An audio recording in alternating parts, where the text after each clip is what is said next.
Welcome to episode 3 of the Hammer at Bet Sports podcast under the Ramblin and Gamblin sports family. I want to say hi to our co-host here, Charlie. How you doing?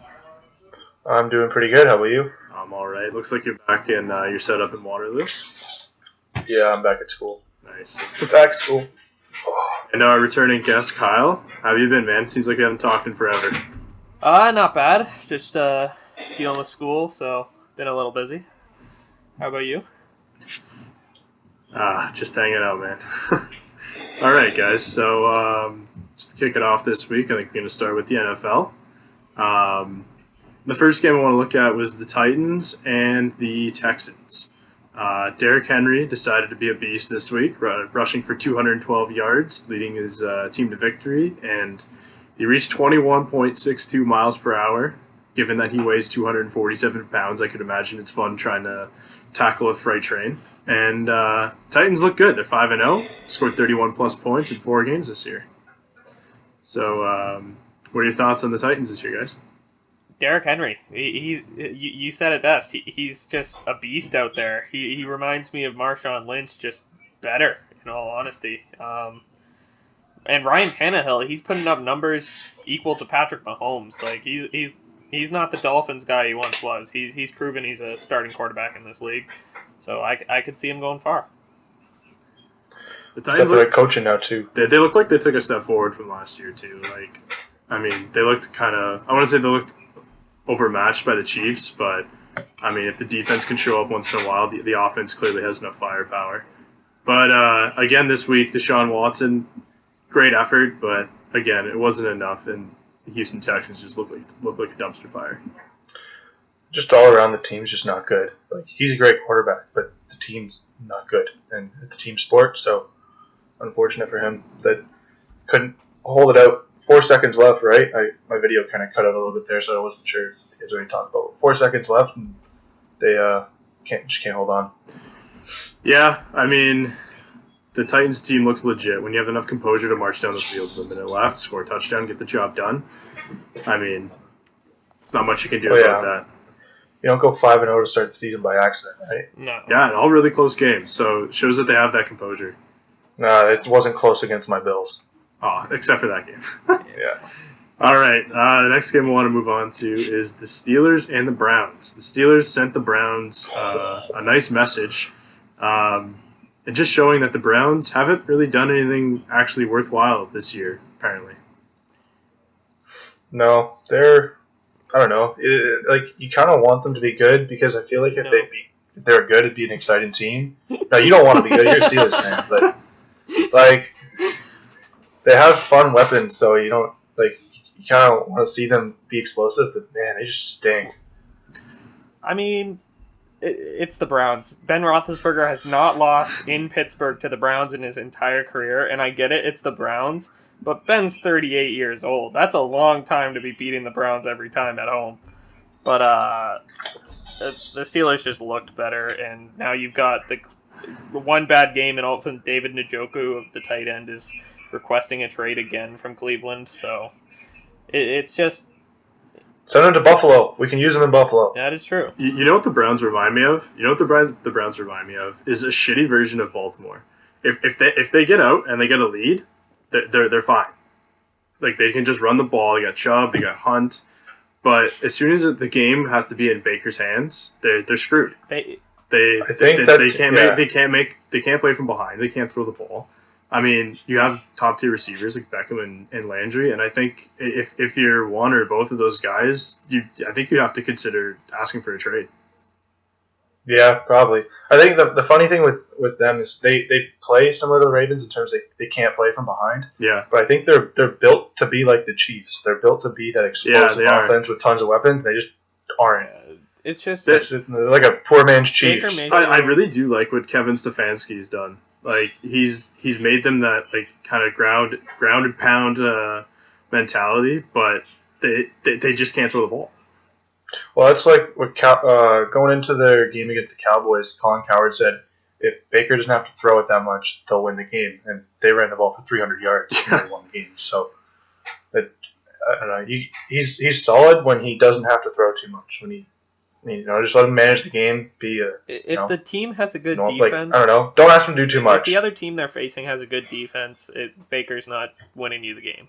He's not the top 10, top 15 quarterback that's going to do that for you. But as we just said before, Ryan Tannehill wasn't that at one point either, and Baker's still young, so I'm not going to quit on him yet. Yeah. No, lots of time still. No, for sure. All right, so moving along here to the Bears and the Panthers. It's the battle of the big dicks. It's Nick Foles, Teddy Bridgewater. Big Dick Nick coming out on top, though. Did you guys see anything in this game? No. It was, I don't know. This wasn't really a game I was that interested in. It didn't scream excited to me. I had it on. Yeah, I was a little. So I was like, whatever about it. Like, I had it on, but of course I was focusing on my Steelers game. I had my couple screens set up with 2 DAZN accounts. DAZN, sorry. But it just was... Every time I turned the screen, other games were in commercials, and it was just a boring game. It wasn't exciting. No, yeah. This that was almost like a trap question. That game was a fucking serious. Yeah, that was... Yeah. I mean, the Bears, like, they just seem to play everybody tight, squeeze out the wins. Foles is pretty clutch. They remind me of 2019. I mean, like... the Bears' defense is winning them games. The offense isn't great. Oh, yeah. Only 5-1. Yeah. Holy crap. They're ahead of the Packers right now in their division. Second in the NFC. Yeah. That's bananas. All right. That's bananas. Yeah, pretty boring game overall. We're going to rip off Lions and Jags and Giants and Redskins. Nobody cares about these games. Pretty boring. Mind you, huge call from Ron Rivera to go for 2 rather than tie the game. Yeah, I like it that was when you're tanking, ballsy. just go I for it. respect You don't get it, you don't get it. They did that against the Dolphins last year. It didn't work. It's the exact same scenario. Like the I like Redskins it. did. I like it, too. I think it's love ballsy. I say go do it. I like it. If you can't get 2 yards, you don't deserve to win the game. I'm sorry. No. You don't. But given the situation, the Redskins' offense wasn't exactly clicking. So, Shocker. I mean, all right. So, just moving along here because nobody cares about these games. It's hard to get a read on the Pats, I think, this year. They played an interesting game against the Broncos, and another snooze fest, really. It was death by field goals for the Broncos here. They're so lucky they won that game. I think so, too. It took a while, it seemed like, to get Cam back in the offense. And I think them not having the time to practice, especially with Belichick, with his rigorous, known rigorous systems, I think it really showed that I don't know necessarily that they didn't know what they were doing, but it took them a while to kind of get going in this one. My issue here is I don't know, Cam Newton's one player. The Titans had how many guys out with COVID, couldn't practice for a while, and they destroyed an undefeated Bills team. It's the Broncos. If you want to be a contender in the NFL, I get it, it's Bill Belichick, but you have to be able to come off of a little bit of adversity. So I just... Yeah, you got to face some adversity. Yeah. Right? The Broncos got lucky there, though. I don't know what they're thinking with 3.5 minutes left. I don't know why they're throwing the ball downfield. You're up by 6, just kill the clock. They couldn't stop Philip Lindsay. Philip Lindsay ran for over 100 yards. They couldn't stop him all day. Yeah, and then you gave them the ball back. Touchdown wins the game with 3.5 minutes left. Just kill the clock or kill their timeouts, and then punt it away if you don't get the first down. I didn't understand. That's where I think the Broncos aren't actually trying. They're trying to get Drew Lock some experience instead, and they're trying to get a top pick at the same time. I don't think they care that much. No, I'm going to play devil's advocate here. I don't mind throwing the ball downfield there. You can kind of catch the Patriots off guard, I would say. Obviously, it didn't work out. The throw was pretty good. I think the receiver had a shot at it. He just didn't really make a play on the ball. But if he catches it, they win the game. No problem. Well, yeah, but correct me if I'm wrong, but didn't he throw in a double coverage? Wasn't there a safety in the corner there? Yeah, but it was a good pass. It was a good pass. I don't know. I don't think you take those risks though at that point in the game. It almost cost them. It almost did cost them, but it almost acts as a punt too, though, right? So. Yeah, but it wasn't third down, was it?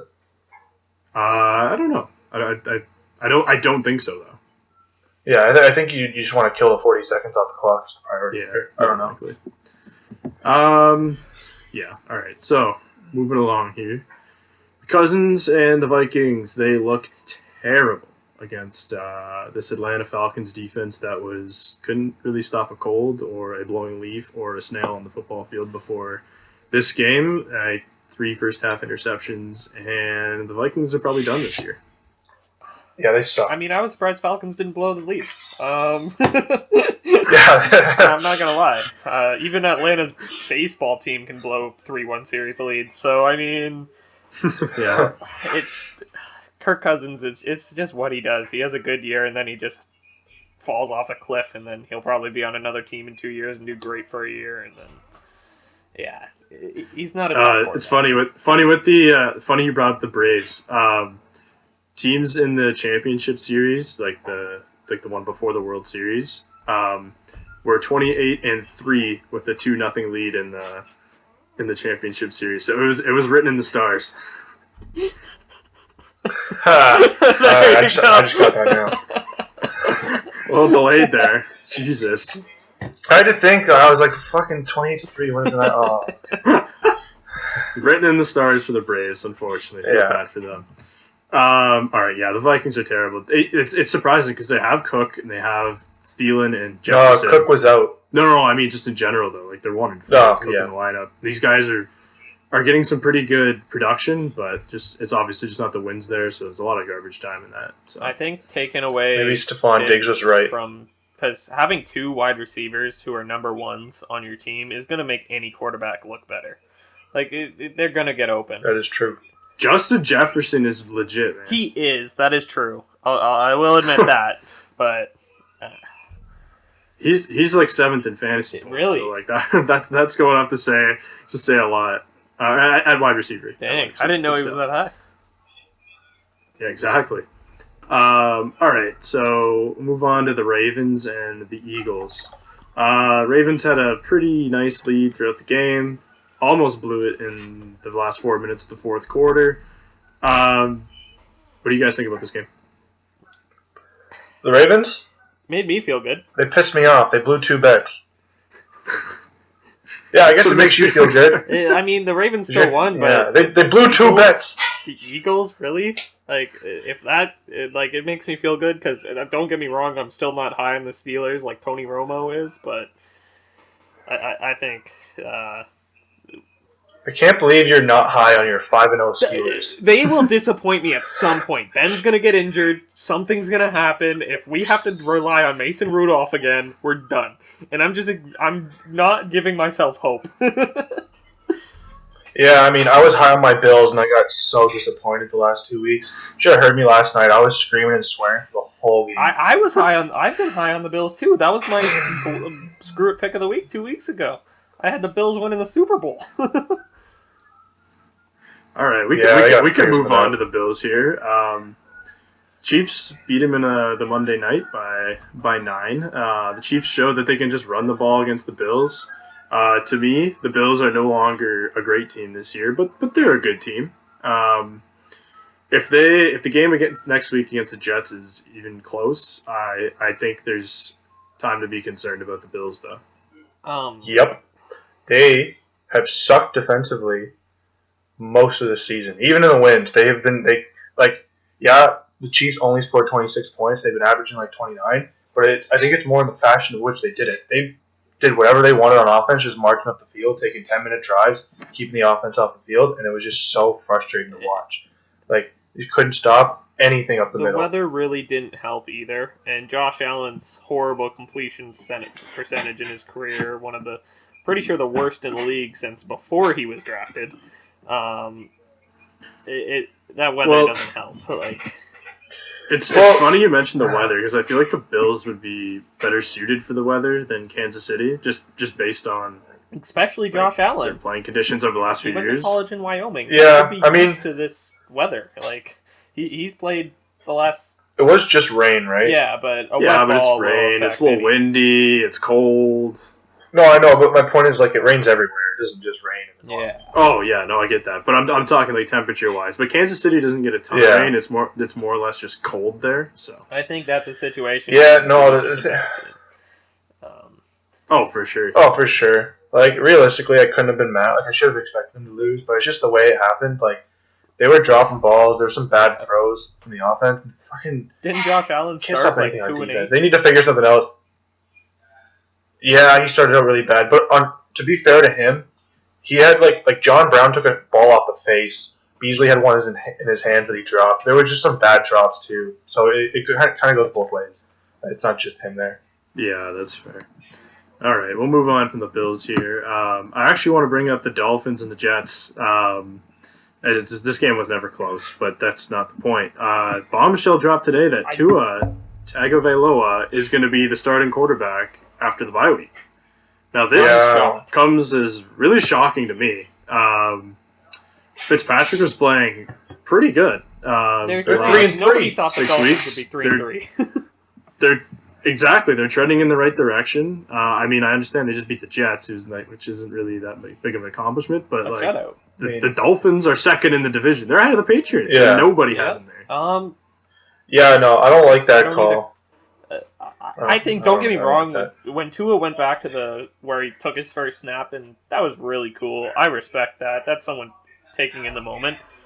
But Fitzmagic, he's doing great. Like, he's leading the team in a good direction right now, and it's not bad for Tua either. He's learning from Fitzpatrick from the sideline. That's good for a young player's career. So I don't understand what they're doing. I think they would have been.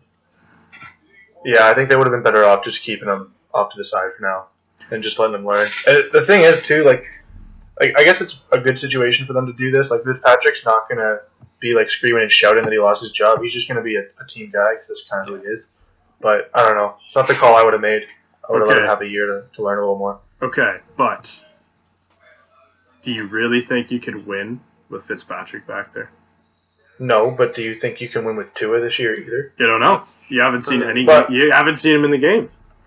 They're not trying to win this year. I guess maybe now because they're in a decent spot. Maybe They're 8-3. You're trying to make playoffs.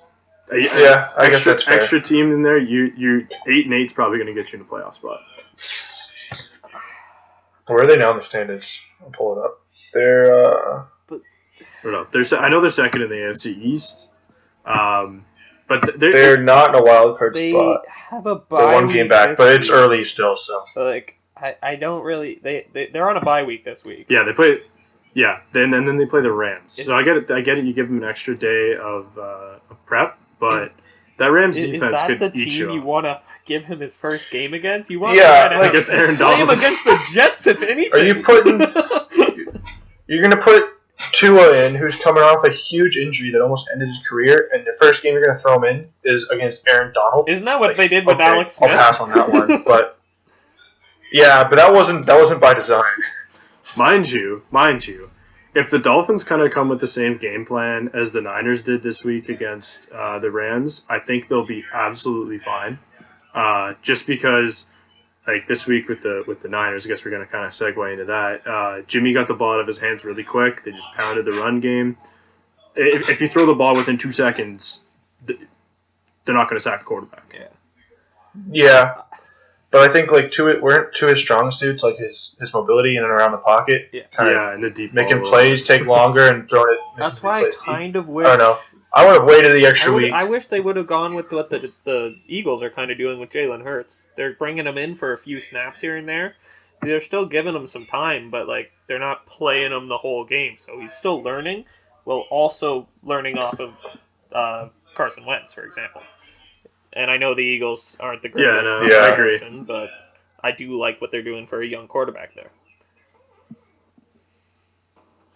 Yeah, and I think Hurts is a good backup plan for them too. I mean, it's kind of hard to integrate another quarterback. Kind of, I mean, you can kind of see it with like what the Saints are doing with Taysom. But stinks. mind you, he's like a Swiss Army knife. He does everything. But I don't know. It should be interesting with Tua. Like, if he comes out and is a world beater against the Rams and he lights them up for 40-something points, he's going to look great. But at the same time, if he's not good, you have a good backup plan. You can just go right back to Fitz the week after, right? So, yeah, that's true.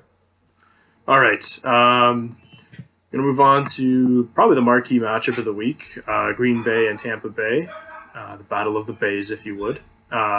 This looked like a good game on paper beforehand, but Aaron Rodgers looked mortal again. Yeah, I watched the first bit of that game, and the Packers were up 10-0. They were looking really good. And I had to go do some homework, and I didn't watch the rest. And I saw the score, and I was actually shocked. I thought for sure the Packers were going to win, but I didn't think it'd be a blowout. I sat there at the start of that game and I went right to my dad and I said, "Holy, Aaron Rodgers is destroying this defense." And a couple minutes later, boom, pick six. 2 more passes later, boom, another pick. He hadn't thrown one all year. I'm like, what the heck is happening? But you can never count Brady out, and I don't even think Brady won this game. But somehow that guy just has his team win games for him at other points. Yeah. Now, Rodgers just kind of looked like he was off for one game. I don't think I'd really look too much into it. It's Aaron Rodgers. You don't really count him out either. But this Tampa Bay defense does look pretty legit, if you ask me. They had good underlying stats last year, but with Winston with his nice 30-30 club, they didn't exactly give the other team or their defense any favors with starting the other team basically at midfield all the time. So,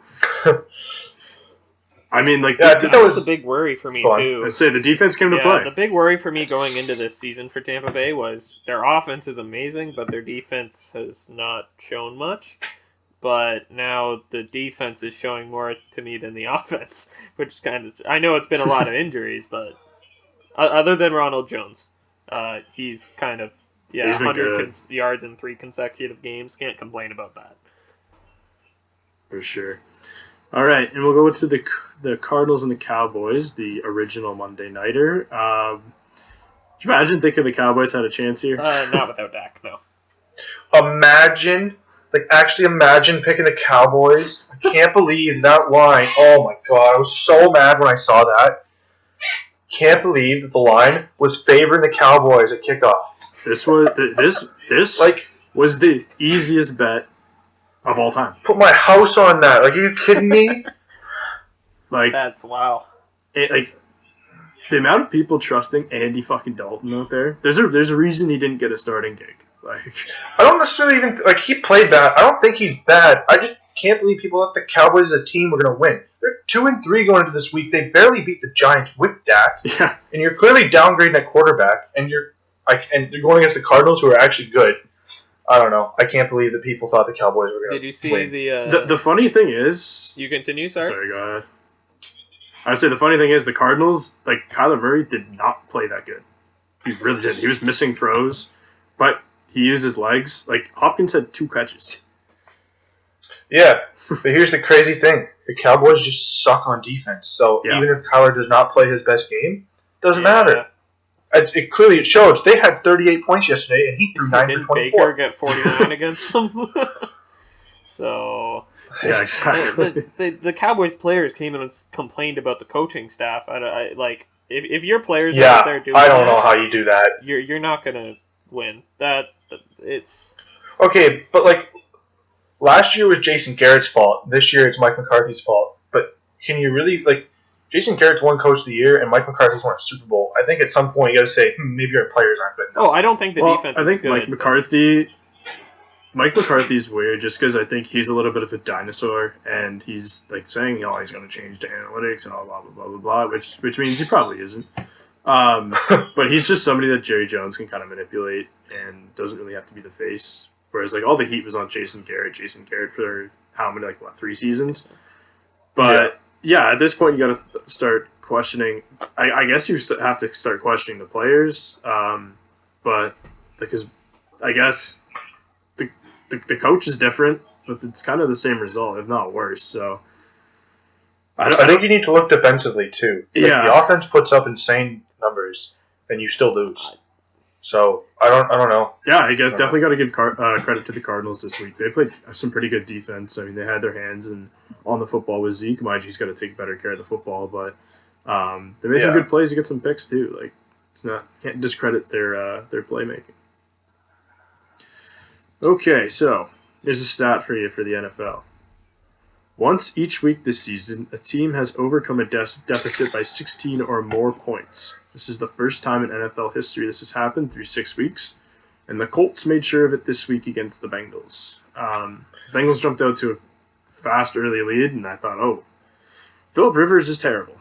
And then he threw for 370 yards. So maybe Phil isn't terrible. Then again, it's the Bengals. Mind you, then again, it's the Bengals defense. So I don't really I really don't know how much stock to put into this. I didn't think the Colts would be 4-2. You know what's funny is they were. I thought they'd be like around there. I don't know. They were solid, but that was funny. That stat you just brought up. The commentators during that game were hammering that storyline at halftime, and then it played out. So. Yeah, I mean, Phil just kind of looked like he got pissed off, and he flicked the switch after basically a game and a half of playing like shit.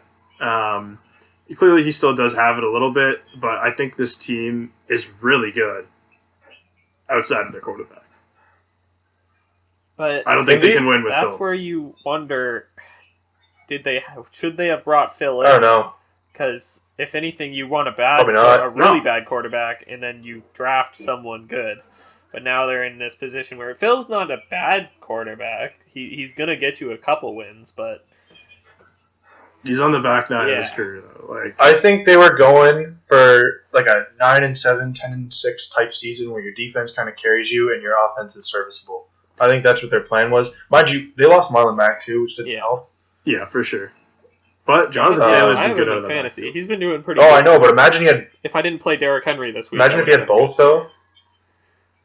Yeah. I played Derrick and Deshaun. I played Derrick Henry this week. It was not fair. I had a bad week. Derrick Henry outscored both my running backs and both my wide receivers this week. Combined. As soon as I saw Deshaun Watson and Derrick Henry against me and the game was on, I was like, shit. Damn. That is not a great outcome. Take the L. Look forward to next week. All right, guys. So if you're looking to get some skin in the game for free, be sure to check out the Viget app. Viget is the first social network for sports, fans, and sports bettors. The Viget mobile platform allows people to get skin in the game without risking real money. With over 17,000 users currently, it allows fans to compete head-to-head with their friends while following their favorite teams and industry insiders with access to odds, scores, and statistics all in one central location. There's great information available like line movements and where the public money is. You can find the Ramblin and Gamblin crew on the Viget app for all of our picks. Download with promo code RNG20 and receive 1,000 coins. Did I forget to mention? It's free. That again is the Viget app with promo code RNG20 to receive 1,000 coins available on the App Store or the Google Play Store. And a lot of the Ramblin and Gamblin guys have been up on the leaderboard. Viget does actually have a leaderboard. They have an NFL Pick'em where you can earn coins. It seems like it's a pretty good experience on there. So definitely go check it out. All right, guys. Is there anything else you guys wanted to check out from around the sports world? You want to talk some soccer? For sure. Sounds good to me. All right. So I think in the spirit, I'm wearing Davies jersey here. Nice. I know me and Kyle were talking about it a little bit before we hopped on the call here. We're talking about the Golden Boy Award. I don't know if it was this week or last week, but we haven't talked about it yet. The top 20 came out. We got 2 Canadians on the list. We got Davies and Jonathan David. And then, you got an American and Serginho Dest, Barcelona. And then, you got some other favorites with Sancho and Holland and Greenwood and Ansu Fati, Phil Foden. Wonder if you guys have any thoughts on who you think should take the award. I'm not as immersed in the soccer environment, but I can't discredit Alphonso Davies. Like, that's a little bit of a homer move. The guy's been making headlines like no tomorrow. Like, if you can bring in a Champions League trophy and a Bundesliga trophy this year, essentially rookie campaign. I'd say like full rookie campaign. I think that just kind of says wonders. I understand the team's very good, but it's not like he's just kind of riding the bench. He's playing like he's a very impactful role for that club. So playing 90 minutes a game for them. He just flies down the wing too. Yeah, and like it's not just like he's on the team and he's there. He's making some key plays too, I think. Yeah. Like he's my pick for who I think should win. He won 5 trophies this year. What's unfortunate for him is that he didn't play any games for Canada in 2020. Like he was so good for Canada when they played the US just over a year ago. It's unfortunate that won't count towards this award, but I gotta ask you, like, if Canada played the States right now in a soccer game, who do you think would win? It honestly depends on how Canada lines up. So they played each other twice last year, once in October and once in early November. And this is a year difference, though. It is a year difference, and I think the teams are kind of the same, to be honest with you. Like, I don't think one is really spread apart much from the other one.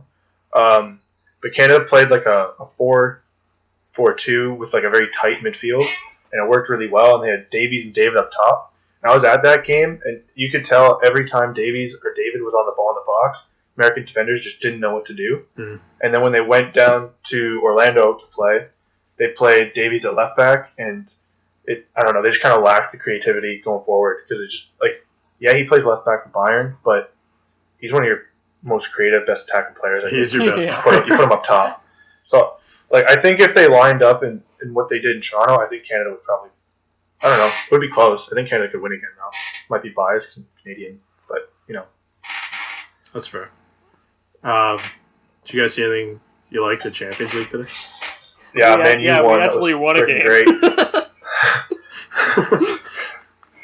I was watching it, and like PSG was like, we kind of dominated possession, but it wasn't like they were just like it wasn't the kind of game where they're just like getting unlucky. I don't know. I think Manu played solid defensively and capitalized on some chances. It was nice to see Rashford get the goal because he absolutely goofed some opportunities earlier in the game to score or to create some chances. But yeah, Rashford likes those late goals in Paris. Yeah, that's fair. Did it again.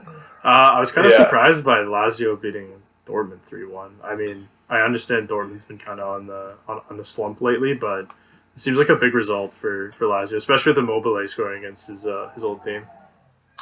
Yeah, I think I've always liked Immobile. Like, he's been really good the last few years. He scored a ton of goals. I don't know. He doesn't get a lot of credit just because there's so many good strikers. He's playing in Serie A.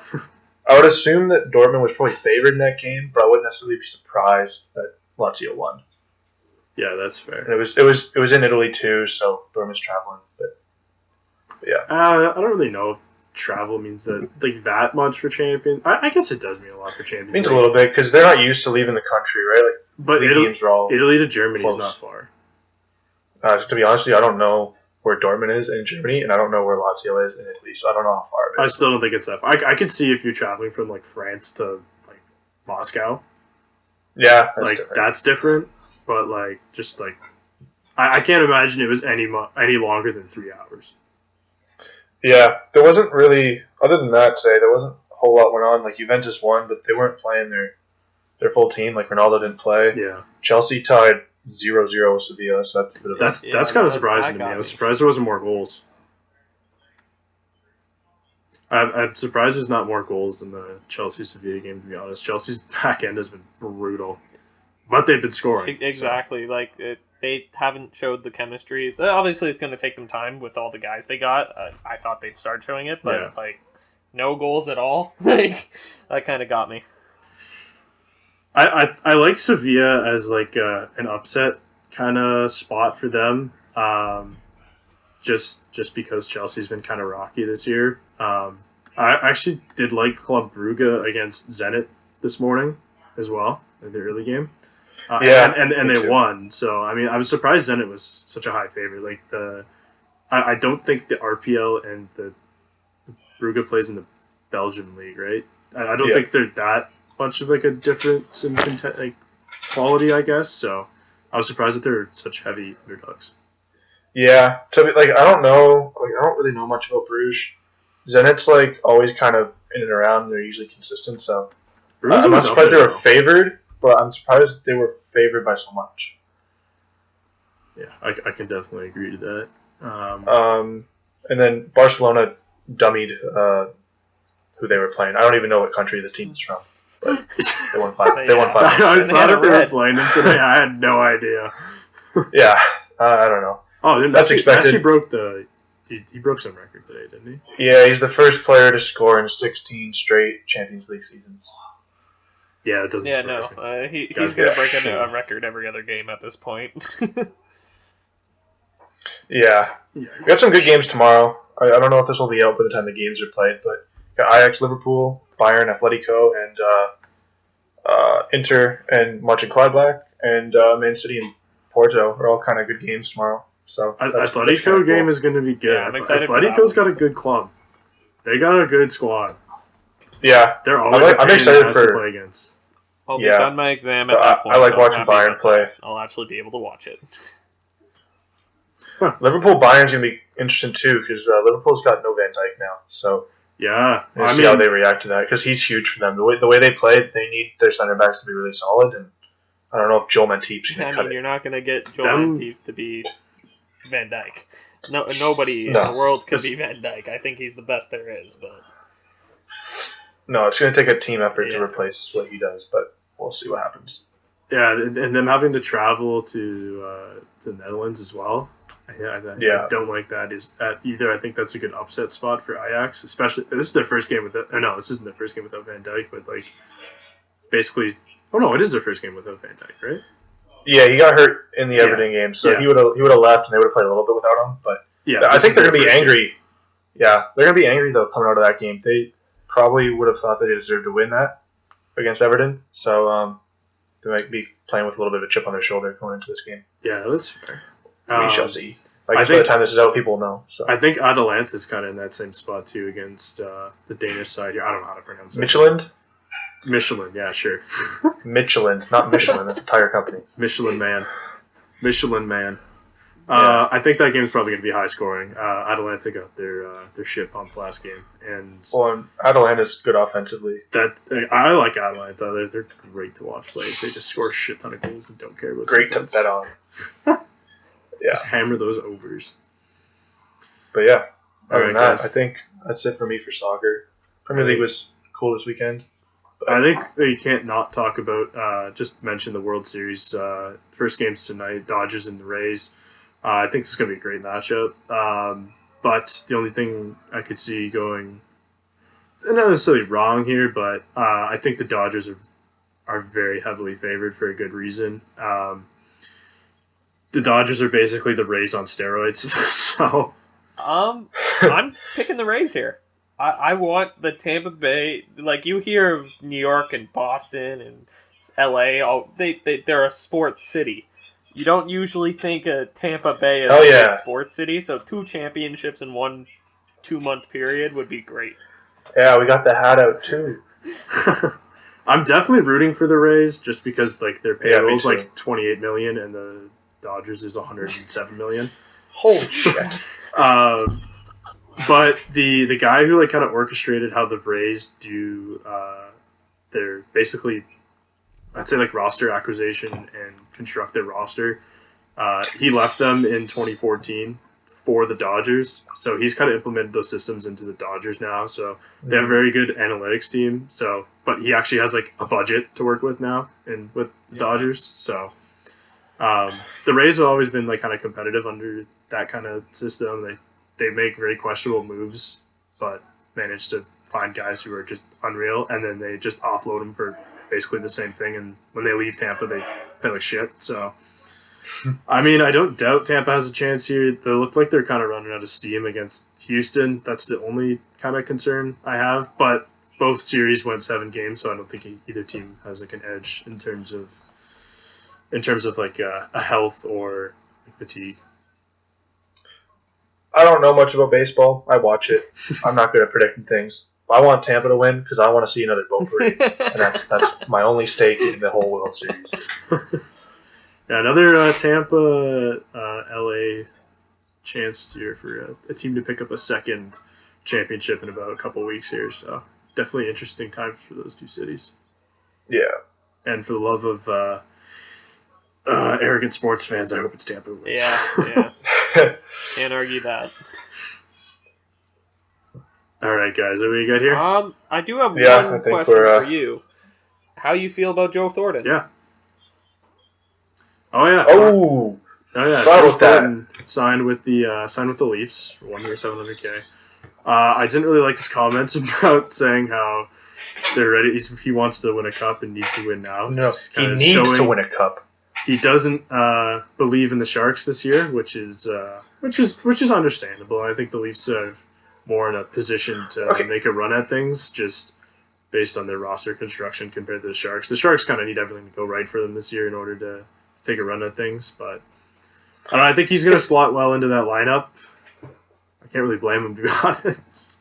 No, he says he needs to win a cup, right? I'm not completely against him leaving San Jose to go to a contender, but the Leafs didn't make the playoffs last year. So, like, okay, they're probably going to make the playoffs this year, but, like, what do you mean I need to win a cup? You shouldn't have went to Toronto then.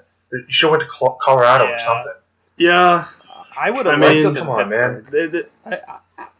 There has to going be to offers. Pittsburgh. There has to be offers Come for him, on. though. But I can definitely see why. And Toronto, like, is basically close to his hometown, like, from London. So. I did see he asked big 3-hour Joe drive. Montana Or too. St. Thomas. Yeah, I saw that, too. I thought that was interesting. I mean, Joe Montana. Okay, but Joe Montana had already won Super Bowl. Yeah. He'd already won Super Bowls for the Niners, and he didn't really do too much with the Chiefs, so... Honestly, he should have went back to Boston. I don't know if he has beef with them or not, but he should have went there if he was going to leave. I mean, it's completely different management there now, so... I'm very curious as to... And they're kind of they're a contender, so... If the Leafs Go still have there. to sign Mikheyev, and his arbitration numbers were... the Leafs want to give him $1 million, and he's asking for 2.7. Like, that... Yeah, I saw They that. get that. Oh, it seems a bit high, 2.7. I think he's going to come in probably right under 2 is my guess. I think the Leafs can get him for like 1.7, 1.75. I think that's good. I hope they do. They'll probably go right down the middle. They've Be got like- 1.5 yeah, it'll be like right just now below in 2. cap space. So, they don't got much room. So, yeah, that's fair. But Thornton's a cheap Defense option. is still weak, Yeah. too. So. All right, so do you have a Got screw screw it bets. pick? I say, do you have a Nah, screw it pick this week from you guys? Well, let's hear yours first. Yeah, so me and you kind of had the same one, but I think we picked a different one, right? Yes, I selected a different choice.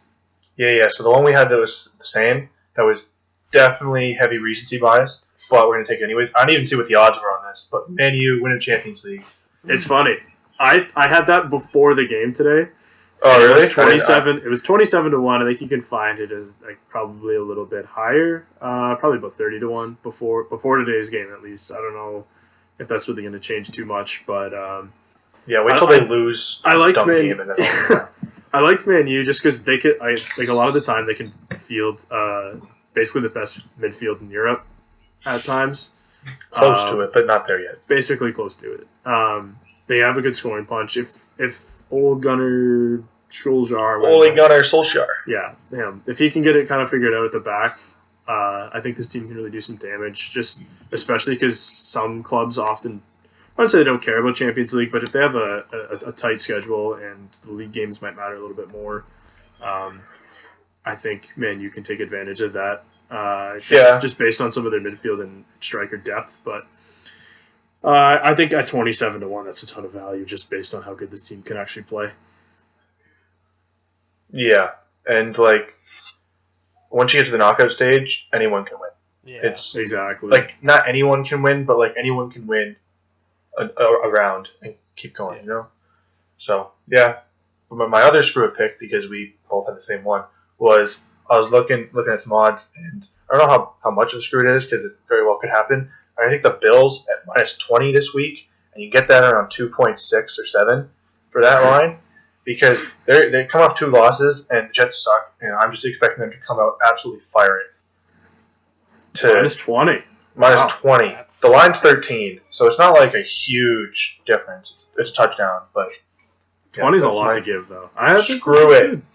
Screw That's it. fair. All right, Kyle, what do you liking? The Giants to win the division, because Dallas doesn't have Dak, Washington doesn't even have a name, and Philly just yes, they made some sort of comeback against the Ravens, couldn't complete it, but Garbage time. yeah, Garbage it's a time. garbage division, so I'm saying Daniel Jones starts winning some games.